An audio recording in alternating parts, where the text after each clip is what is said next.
ചേട്ടാ വെൽക്കം. തിരിച്ചും സ്വാഗതം. നമ്മുടെ ലോകത്ത് ഏറ്റവും കൂടുതൽ ആളുകൾ, പലതരത്തിൽപ്പെട്ട ആളുകളുണ്ട്. 800 കോടി ആളുകളുണ്ട്. 800 കോടി ആളുകൾക്കും കൂടി ആയിരക്കണക്കിന് ഭാഷകളുണ്ട്. പക്ഷെ ലോകത്ത് ഏറ്റവും കൂടുതൽ ആക്സെപ്റ്റ് ചെയ്യപ്പെടുന്ന ഒരു ഭാഷ എന്ന് പറയുന്നത് ചിത്രമെഴുത്ത് ഭാഷ എന്ന് പറയുന്ന ഭാഷയാണ്.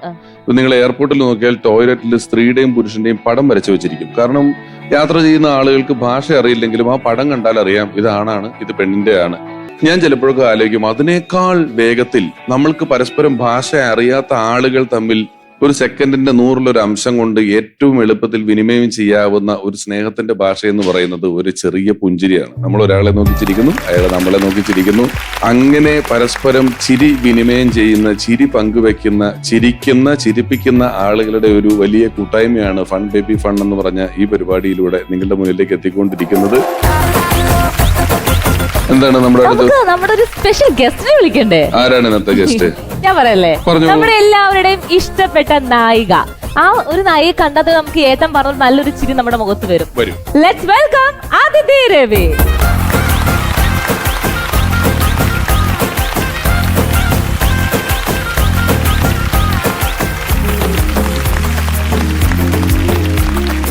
Hi Aditi, welcome fun baby fun. Thank U.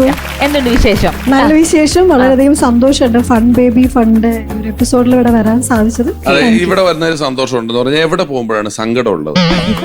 ഈ നേരത്തെ ഒരു പറഞ്ഞില്ലേ ചിരിക്കുന്ന കാര്യം, ചിരിയില്ലാത്തൊരു സ്ഥലത്തൊക്കെ പോകുമ്പോ ഭയങ്കര വിഷമമാണ്. നെഗറ്റീവ് ആയിരിക്കും. നമുക്ക് ചിരിയുള്ള സ്ഥലങ്ങളിലേ പോകാൻ പറ്റുള്ളൂ. അമൃതക്ക് ഒരു കാര്യം അറിയാമോ?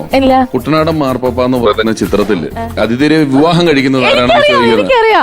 ആരാണെന്ന് ചോദിക്കേ? ഞാൻ എല്ലാവർക്കും പറഞ്ഞ ഞാൻ ചാക്കോച്ചിനെ തേച്ചിട്ട് ഞാൻ കിട്ടുന്നത് ഈ ലോക സിനിമയിൽ കുഞ്ചാക്ക ബോബനെ തേച്ചിട്ട് രമേശ് പിഷാരടിനെ കല്യാണം കഴിക്കേണ്ടി വന്ന ഒരേ ഒരു നായിക അതിഥി രവിയാണ്. വേറെ ആർക്കും പറ്റിയല്ല. അത് വേറെ എല്ലാവരും എന്നെ തേക്കണമല്ലേ, അങ്ങനെയല്ലേ പോകും. കുഞ്ചാക്കോനല്ലേ കേട്ടതുള്ളൂ. ഇത് കുഞ്ചാക്കോനെ പച്ചക്ക് തേച്ച് എന്നെ കല്യാണം കഴിച്ച നായിക.